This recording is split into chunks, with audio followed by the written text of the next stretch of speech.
Good morning, Mr. Raf. Good morning to you. Yeah, it has been 4 years and still counting. Nnamdi Kanu has been under the captive of the DSS. Yeah. As it is, if anything happened, what do you think will be the next move for the Biafra? If anything happened to Nnamdi Kanu, the Igbo nation, the Igbo race, will hold Tinubu administration responsible. Tinubu is the head of government now, the head of this administration.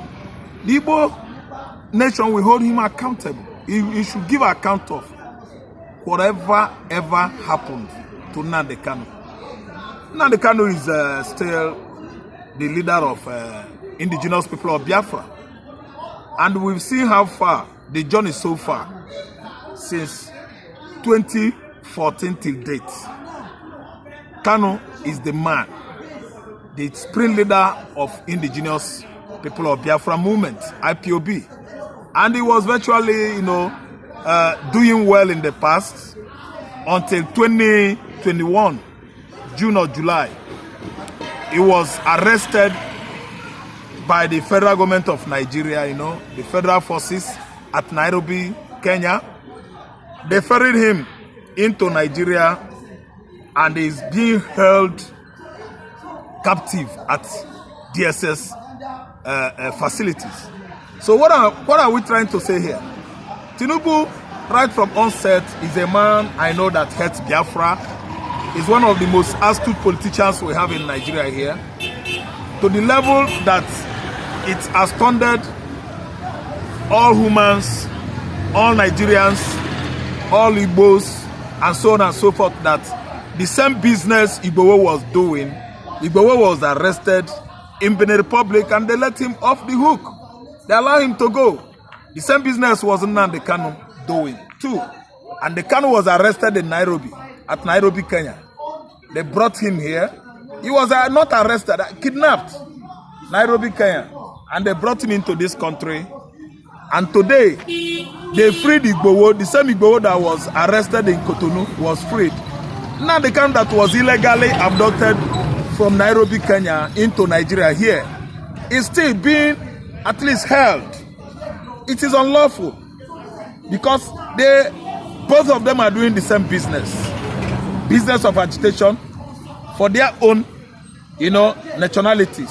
Two of them, Biafra and Oduduwa Republic, respectively. But we've not been able to see or come out reasons why IGBO should be set free and then Nnamdi Kanu is being held.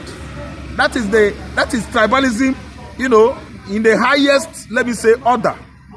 Because both are freedom fighters. IGBO is fighting for Dudu and Nnamdi Kanu is fighting for the Republic of Biafra. Does it mean that IGBO is better, or does it mean that Yoruba is better, or does it mean that Yoruba is a better Nigerian than an Igbo man? They should come and tell us the reason why they allow Nnamdi Kanu since 48 months, going to 60 months now. Nnamdi Kanu has been stagnated, incarcerated in one place. It is not doing him good to his health. That's why we are lamenting over his health. The situation of Nnamdi Kanu's health right now is giving us lots and lots of sleepless nights, because we know that he has come of age. If you look at Nnamdi Kanu is not growing young anymore. Nnamdi Kanu is above 50. So why must he be kept one place for over 48 months, 50-something months now? Kanu is staying in one place, has been staying in one place. It is, let me tell you, physically is harming the young man. The government of the day should do everything possible to let the young man go and meet his wife and start his normal business. It is the responsibility of every man to agitate for self-determination. It is not internationally, unlawful or locally unlawful. It is a lawful business. It is a lawful right, for every man to agitate for self-determination. If a region of a particular country is felt they are not at least, doing him good, or that country is not doing it good, I think that region has right to see the way. So if Biafra land, Igbo land, as we felt since before and after the war, that Nigeria is not doing us any good. It is our right to go. And that is what Nnamdi Kanu was doing before apprehension. And this time around, I don't think we have any other thing to discuss about Nnamdi Kanu within the umbrella of international law and local law. No reasons whatsoever could be given why Kanu should be stagnated at DSS, facilities. It is the right time the current head of government of the Federal Republic of Nigeria at least do something about it. Because come what may, Nnamdi Kanu must come out. And if anything happens to him, I think Tinubu will be held responsible. Yes, Tinubu will be held responsible because it is against his human rights. It is a violation of Nnamdi Kanu's rights. It is an infringement on Nnamdi Kanu to hold him for how many months now?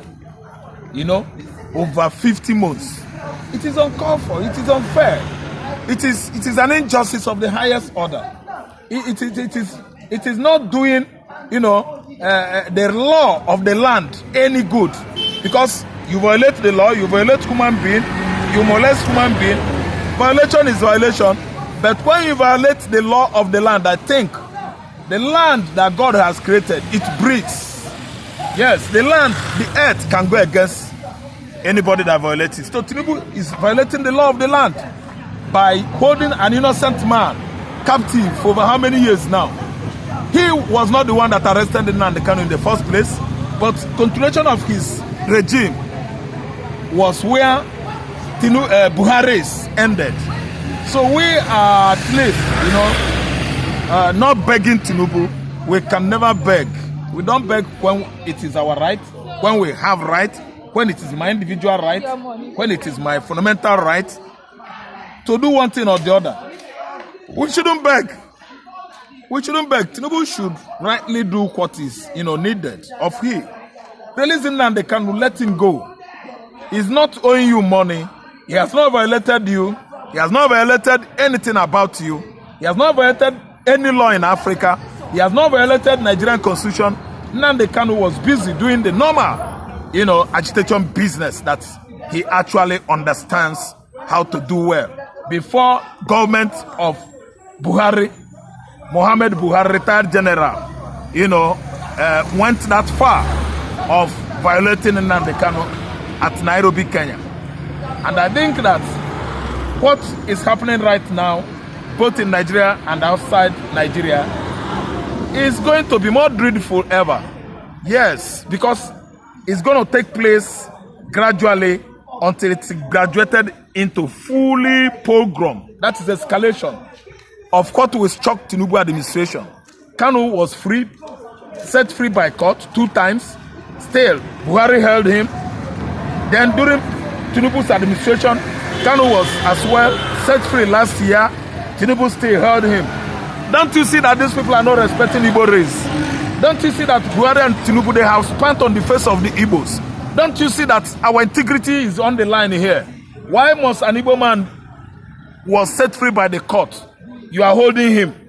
Are you holding him in such a way that Igbos are slaves? Are you holding him in such a way that Igbos are nothing? Are you holding him in such a way that we are more educated, more sophisticated, more accepted than the Igbos? You are holding him because we already made mention that you are not a slave, that it is your own thought. So you are holding him because Igbos are your slaves. It is not our thought. I think Tinubu will have no reason to tell us that Nnamdi Kanu is Igbo. It's his Igbo brothers that are holding him. It's a lie. Tinubu is the one holding Nnamdi Kanu. He should stop all those deceptive moves and excuses. He is responsible for Nnamdi Kanu's ordeal. He was part of the people, the mechanism that brought Nnamdi Kanu into this country. After all, 75% of Buhari's administration, Tinubu knew about it. He was part and parcel of that bigger chunk of Buhari's administration. He should set Nnamdi Kanu free now, before it is too late. Kanu's health is not appreciated. It is depreciating. Kanu is older than, he's above 50. Why must we just be doing Igbo man this kind of evil? In a contraption whereby we know that almost everything in this country, building up this nation, commercially, industrially, it is for Igbo man. It was Igbo man. It is Igbo man that did that. What is the contribution that Tinubu has made or Buhari the Fulani has made in this country that warranted incarcerating Nnamdi Kanu unnecessarily. I think it is the high time everybody asks himself why. Why is not Nigeria working? Why is not Nigeria carrying Igbo man along? And why is Nigeria dilapidated economically, socially, and otherwise? Is it not because some persons that are not competent enough to rule Nigeria are the ones that always find themselves on the seat of authority each and every presidential election or regime that comes and goes? It is because of quackery. It is because of incompetence and cluelessness of the so-called political leadership from the axis of Yoruba and the Fulani. They keep on messing the economy of this country, coming up with various hideous policies that has stagnated the country into this kind of stupidity. All right. I think I will pause here until when I come again. Thank you.